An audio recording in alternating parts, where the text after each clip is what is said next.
Try to imagine a little sign in front of my head which says, "Don't go away, may I just go away." Let's start with the next individual who's calling. Her name is Kate. Kate, welcome to the program. Please make your point. Okay. My point is that what do I have to do to earn the right to be married as a gay individual living in the United States? Why do you want to be married? For the same reason that I don't want to be classed with, I believe you called it domestic partnership, where my dog pees on the floor and it rolls to the side, and I live in a, unstable apartment. I want the... Okay, all right, so you're saying that makes you a second-class citizen if you can't do what everyone else does? No, I'm saying that I want the whole shebang that comes with being married. I want the respectability of it. So what you're saying is you want non-gay people to accept your lifestyle? No. Well, that's what you just said. You want the respectability. You have the respectability right now. So you want everyone to confirm the respect upon you that you think you're owed. I want my children to have a family where they can get medical benefits from both me and my partner. Hold on. Let's take it one step at a time. You're saying to me that in a domestic partnership they can't? Not in my state. Now, what state is that? Louisiana. Mm-hmm. Well, that's an issue. And the arguments that are being made would include you're not seeking to join the institution, you're seeking to change what the institution is. How would you react to that? I don't want to change what marriage is. That's the whole point. But you do. Marriage has always been between a man and a woman. I agree with you in that. But if you look further behind what marriage actually means, it's not about, phallic structures and women parts. Look, I'm listening to you, and I'm not laughing at you. I love your argument. I like your rationality. And I really am hearing you on whether the reproductive structure is external or internal is what it comes down to, isn't it? So we'll continue to discuss it. Stay on the line if you wish. You're making a good point. Join the Savage Nation. Call now, 855-400-SAVAGE, 855-400-7282. Savage. Seeking to join the institution, you're seeking to change what the institution is. The fundamental core of the institution is the opposite sex relationship, and you want to introduce into it a same-sex relationship. All right, that's Chief Justice John Roberts, who gave us Obamacare. Supreme Court, this is as high as it goes. They're arguing gay marriage, and we're arguing gay marriage. And I have on the line Kate, who is a lesbian, I assume, who is asking, why can't I marry? Kate, welcome back to the Savage Nation.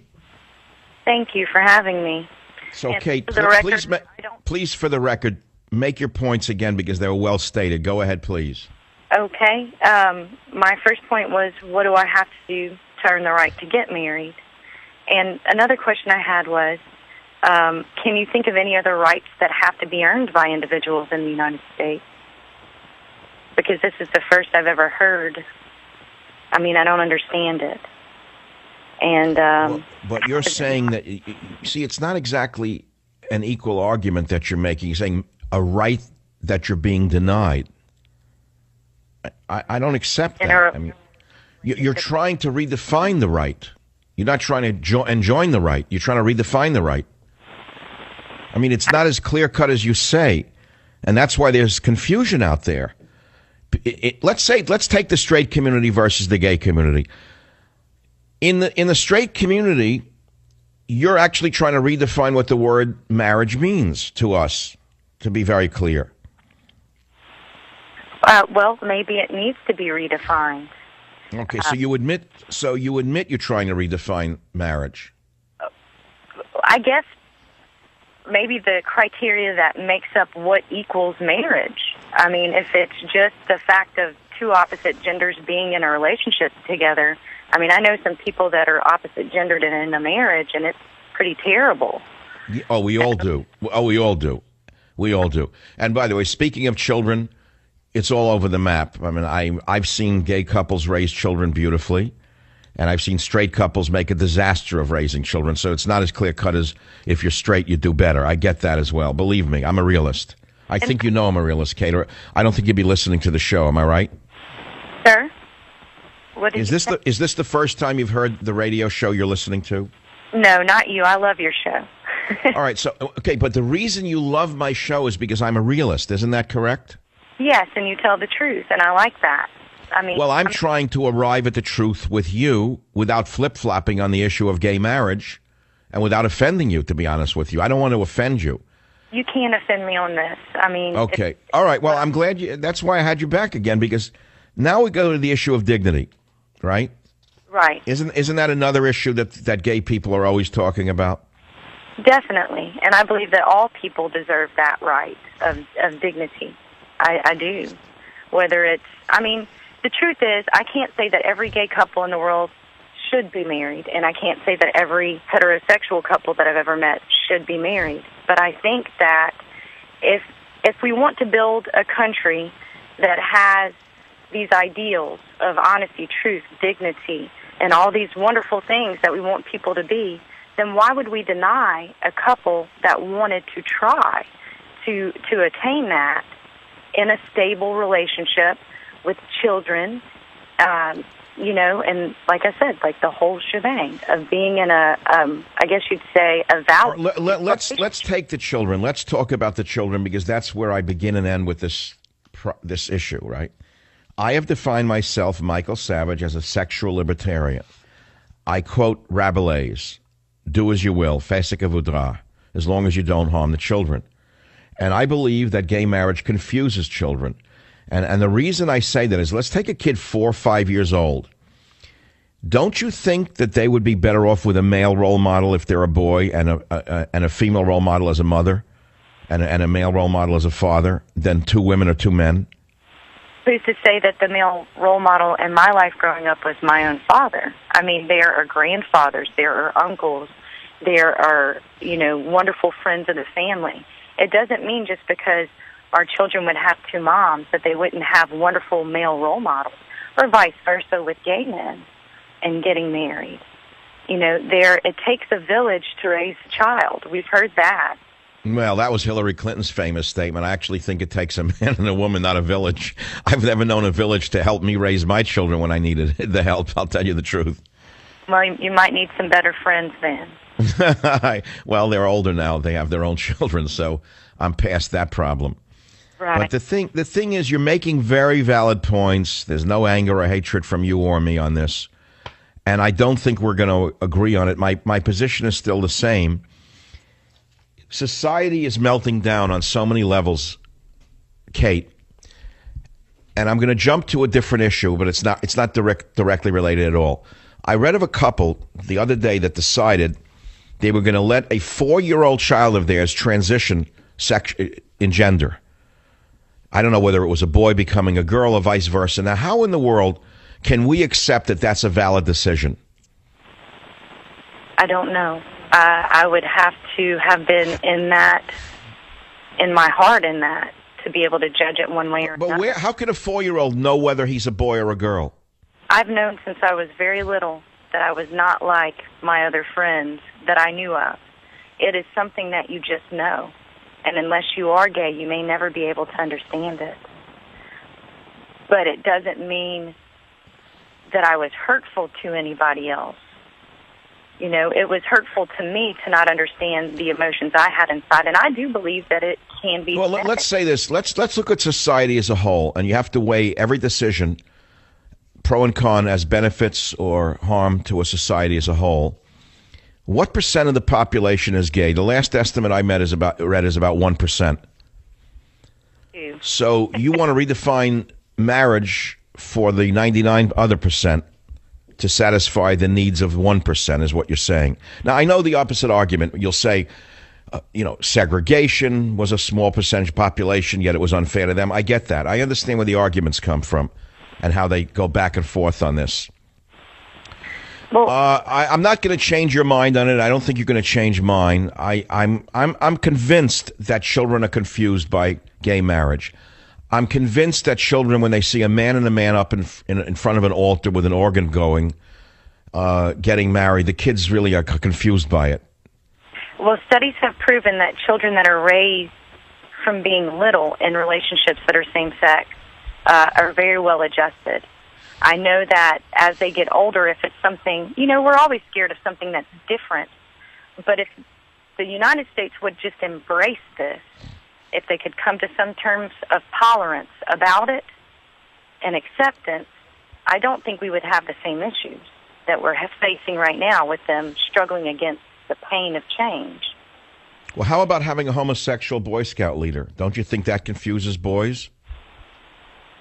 I don't know. Homosexual doesn't mean pedophilia. No, I'm not. I didn't say that. I didn't say that. But what are we trying to teach our children? What do we want them to be? A homosexual man has just as much masculinity as a heterosexual man. So not in there. Certainly not. That's not true. It can be true. It certainly can be true, but it can also not be true. And the proof of my statement is that in many male homosexual marriages, one is calling himself the wife now, which I find to be astounding. I myself am confused by it. I turn the TV on and you see Hollywood, two normal-looking men, and one says, "This is my wife, Barry." I don't understand that, truthfully. Can't he just say it's my gay partner? Why is his? How does a guy become a wife? I don't believe they're all that way. And those no, but listen to what I'm saying. Listen, this is very important, and it's germane to our discussion. Notice, I'm not saying our argument. A man says, "Here's my wife, Jeff." I don't understand it. Can't he just say it's my partner, Jeff? Isn't he redefining what the word wife means by saying his boyfriend is his wife? Well, it depends on what his criteria of what a wife is. Wife. Well, we know what that means. It means that he's saying that he is the man in the relationship and Jeff is the girl, is the woman, right? I guess that's the whole part of this, that we are all part masculine, part feminine. No matter, we all have that genetic makeup inside of ourselves. Oh, I know about XY and XXY. Believe me, I'm a biologist, and I do understand this very well. So don't think that I'm one of these stuck-in-the-mud, kind of right-wing conservative types who don't understand the subtlety of what you're saying. I truly do.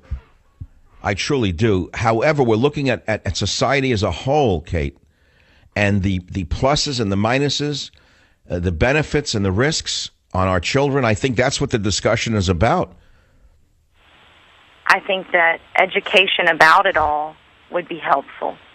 I think that if we didn't treat it like a disease, it would be helpful. That's interesting. That's very funny. All right. Look, I think you are an extremely fine proponent of same-sex marriage in the way you present it. There's no militancy. There's no anger. There's no rejection. There's no hatefulness, which unfortunately most of us straights seem to get from the gay community. Whenever we say we oppose same-sex marriage, we're attacked for it. I don't believe that should be the response, because I would be doing the same thing to you that I perceived would be happening to me, and that's not what I want. I want love and tolerance, and I want to attain that level with my partner. So your position is that the people who oppose gay marriage are ignorant because they don't understand it. Is that basically it? As long as we're absolutely defining ignorant as having not experienced the totality of what it would mean yet, then yes. No name calling in it. I really do believe that education about this and tolerance could bring us a long way. Mm-hmm. Well, there's another argument that I would present, which is that marriage per se between men and women is in such trouble right now. What is it, 50% of all marriages end in divorce rather rapidly? I think so. Doesn't this further weaken the institution of marriage itself? It doesn't strengthen it. How does it strengthen it? It doesn't, but commitment is commitment, and not everybody can follow through with that. I'm not throwing stones at people that make the decision. Well, that's very interesting what you just said. That's actually fascinating. You seem to be arguing that gay people who want to be married are doing so because they want to make a commitment to the other partner. Is that correct? Yes. And that without marriage, they're not committed to it. It's sort of like an open marriage amongst heteros, where there's no real commitment. It's just live together.